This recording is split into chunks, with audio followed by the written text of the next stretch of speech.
In 1968, the Beatles stepped into Abbey Road Studios to begin work on what would later be known simply as the White Album.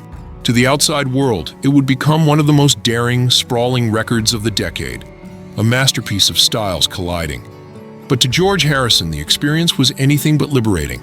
Years later, he would recall the sessions as very tense, a phrase that barely scratched the surface of the turmoil boiling within the band.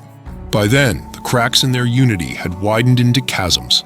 John Lennon was bringing Yoko Ono into the studio, a constant presence that disrupted the fragile balance of their working dynamic. Paul McCartney, more driven than ever, pushed his bandmates with relentless precision, often dictating exactly how parts should be played. To Harrison, it felt suffocating, like being reduced to a sideman in the very group he had helped to build. The tensions were not just artistic, they were deeply personal. Ringo Starr, weary of feeling overlooked, walked out of the sessions altogether at one point, only to return weeks later after being persuaded back. Lennon and McCartney's partnership, once the unshakable core of the band, had turned into a rivalry that bled into every track.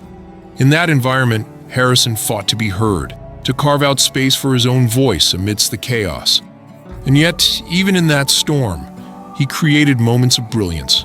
While My Guitar Gently Weeps emerged as one of his greatest compositions, so poignant and powerful that he enlisted his friend Eric Clapton to play the searing lead guitar, as if to force his fellow Beatles to finally take his song seriously.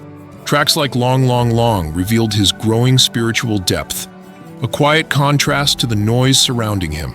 For Harrison, the White Album was not just tense, it was emblematic of his struggle within the Beatles. Surrounded by towering egos and fractured friendships, he had to fight harder than ever for recognition. The irony is stark. Out of one of the most hostile periods in the band's history came some of his most enduring contributions. When George looked back and called the album very tense, it was a measured understatement. Behind those words lay the memory of nights clouded with frustration, days spent battling indifference, and the weight of knowing that the band he had given his youth to was beginning to fall apart. The White Album remains a monumental work of art, but for George Harrison, it was also a battlefield.